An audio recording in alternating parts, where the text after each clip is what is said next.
the king of the underworld inside Blackgate Penitentiary, the name Raymond Reaper Carter is spoken in whispers. A ruthless crime lord, Carter controls not only the prison, but also the criminal world outside.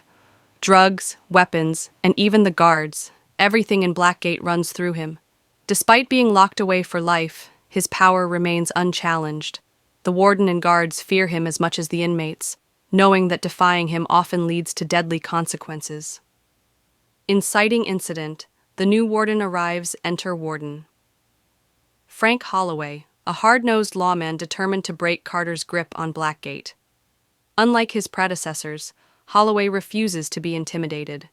His first move is to isolate Carter, transferring his most loyal men to different blocks, cutting off his communication, and placing him in solitary confinement. The prison's power structure begins to shake, and Carter's enemies, both inside and outside, see an opportunity to strike. Rising tension, a brewing war. Despite his isolation, Carter is no ordinary prisoner. He finds ways to send messages, bribe guards, and maintain his network. However, with Holloway tightening the screws, Carter faces a new threat, a rising gang leader, Luis El Toro Mendez, who senses weakness and moves in to take control. Suddenly, Carter is fighting on two fronts, against Holloway's relentless crackdown and Mendez's bloody uprising. The prison is a ticking time bomb. The betrayal, a knife in the dark. Carter's inner circle begins to crumble. His most trusted lieutenant, Marcus Mad Dog Raines, secretly sides with Mendez, feeding him inside information. In a brutal ambush, Carter is nearly killed in the prison yard. The attack sends a clear message: his rule is no longer absolute. Meanwhile, Holloway pushes forward with his plan, planning mass transfers to break Carter's reach permanently. The riot, a battle for power. As tensions explode, Blackgate descends into chaos. A full-scale riot erupts, with Carter's men, Mendez's gang, and the desperate guards fighting for survival. Fires rage, alarms blare, and the prison becomes a war zone. In the midst of the carnage, Carter seizes the opportunity to regain control. He eliminates Mendez in a brutal one-on-one fight, sending a message to everyone: he is still the king. The shocking revelation: who holds the power? Just as the riot is contained and Carter emerges victorious, he is summoned to Holloway's office. Instead of another punishment, Holloway makes a stunning revelation. He never intended to destroy Carter. The riot, the betrayal, the gang war, it was all a test. Holloway wanted to see if Carter was still the strongest force in Blackgate. Now, they can work together. Carter realizes the truth. True power isn't just about brute force, it's about control, and Holloway is willing to let him rule as long as they strike a deal. The new warden isn't Carter's enemy, he's his new business partner. Conclusion: a new era begins. With his enemies crushed and the warden on his side, Carter's rule is stronger than ever. Blackgate remains his empire, but now he operates with the system instead of against it. The outside world may think he's just another prisoner, but inside these walls he is, and always will be, the most feared man, a ghost behind bars. In Ironclad Penitentiary, where only the strongest survive, there is one inmate who terrifies even the most hardened criminals: Elias Ghost Kane. Convicted of multiple brutal murders, Kane rarely speaks, never shows emotion, and moves with eerie precision. Despite his silence, his presence alone is enough to send chills down the spines of both inmates and guards. Rumors swirl about his past. Some say he was a government assassin, others believe he's a supernatural force of death. But one thing is certain: no one dares cross him. Inciting incident, the challenge.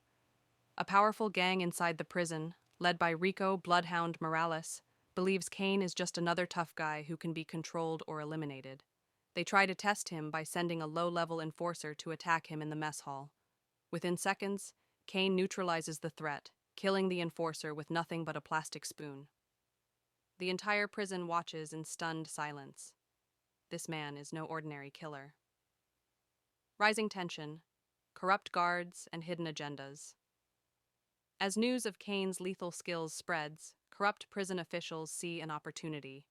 Warden Victor Langley, who secretly runs an underground fight club, offers Kane a deal: become his personal enforcer or suffer constant torment. Kane refuses. In response, Langley allows Bloodhound's gang to ambush Kane in the showers. The attack ends in bloodshed, but Kane walks away unharmed while his attackers never walk again. Meanwhile, another faction in the prison, a mysterious old inmate named Samuel Briggs, a former intelligence officer, watches Kane closely, recognizing him from a past that few remember. The truth unfolds. Who is Kane? Briggs finally confronts Kane and reveals the truth. Before prison, Kane was a top-tier government assassin, trained to eliminate threats with surgical precision. However, he uncovered a dark conspiracy within the agency and became a target himself. The murders he was convicted of were actually orchestrated to frame him and erase his existence. The real reason Kane is in prison isn't punishment, it's to keep him out of the way. But now that he's inside, those who put him there realize one thing: they made a fatal mistake. The war begins. No one is safe with Kane refusing to be controlled. The prison erupts into chaos. Bloodhound's gang goes to war with rival factions, unaware that Kane is eliminating them one by one. Warden Langley, desperate to regain order, sends a kill squad after Kane. But the assassin turns the tables, using his lethal skills to dismantle the prison's power structure. When the dust settles, Kane stands alone, surrounded by bodies. The corrupt warden is exposed, the gangs are shattered, and the prison falls under new management. Conclusion: the final revelation. As Kane sits quietly in his cell, Briggs gives him a final warning. Those who framed him are still watching. But Kane isn't afraid. He was sent here to be buried, but instead he has become something even more dangerous, an unstoppable force with nothing to lose. The world thought locking him up would end his story. Instead, it was just the beginning. A man with a reputation. Jack Calloway was once a respected soldier, but now the world knows him as the most dangerous criminal in America. Accused of orchestrating mass murders, he is sentenced to life in Black Ridge Maximum Security Prison, a fortress designed for the worst of the worst. Inside, even the most hardened criminals whisper his name in fear. They believe the rumors, that he is a remorseless killer, a ghost who can't be stopped. But Jack knows the truth. He is innocent. Someone framed him, and now they need him to stay buried. Inciting incident, a target from day one. The moment Jack steps into Black Ridge, he realizes he is not just another prisoner, he is a target. The guards watch him too closely, and the warden, Malcolm Graves, seems to have a personal grudge against him. Inside, rival gangs see him as either a threat or a trophy. The Iron Serpents, a brutal prison gang, send a welcoming gift, a knife attack in the cafeteria. Jack barely survives, using sheer instinct and combat training to take down his attackers. The message is clear: he won't go down without a fight. Rising tension. The monster. They want him to be. Jack quickly learns that someone powerful wants him to play the role of the monster they painted him as. Every time he tries to keep his head down, trouble finds him. The fights, the setups, the endless attempts to push him into violence, everything is part of a bigger plan. Through a fellow inmate, Elias Boone, a former journalist imprisoned for uncovering political corruption, Jack learns that his conviction was part of a deep conspiracy. His trial was rigged, evidence was falsified, and his past missions as a soldier were twisted to paint him as a psychopath. The real criminals are on the outside, ensuring he never sees freedom again. The assassination attempt, a forced awakening. One night, Jack is dragged from his cell by guards and taken to an isolated part of the prison. There, hired killers, disguised as inmates, try to execute him. But Jack is no ordinary man. Using his military training, he turns the tables, eliminating them one by one. He leaves a survivor alive with a message: "Tell them I'm coming." This moment changes everything. The prison is now a war zone. Jack is no longer just surviving, he's hunting. The truth, uncovered. Breaking the chains. With Boone's help, Jack exposes key evidence that links Warden Graves to the people who framed him. The Warden has been part of a secret operation to eliminate certain high-profile targets by placing them in prisons where they won't escape. Jack was just another pawn, until now, but the truth alone won't set him free. Graves orders a full lockdown, deploying riot squads and corrupt guards to put Jack down permanently. Final showdown. Becoming the Nightmare. Jack leads a prison-wide rebellion, rallying inmates who have suffered under Graves's rule. Chaos erupts.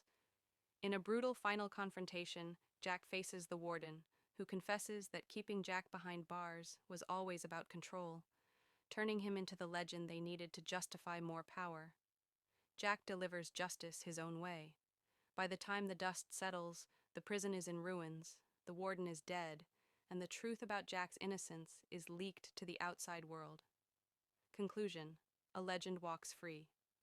Though the conspiracy ran deep, Jack's story has reached the public. Protests erupt, demanding his release. With no choice left, the government clears his name. As Jack walks out of Blackridge, the media swarms him, but he says nothing. He has spent years being labeled a monster. Now, he is something far more dangerous, a man with nothing to lose and a score to settle.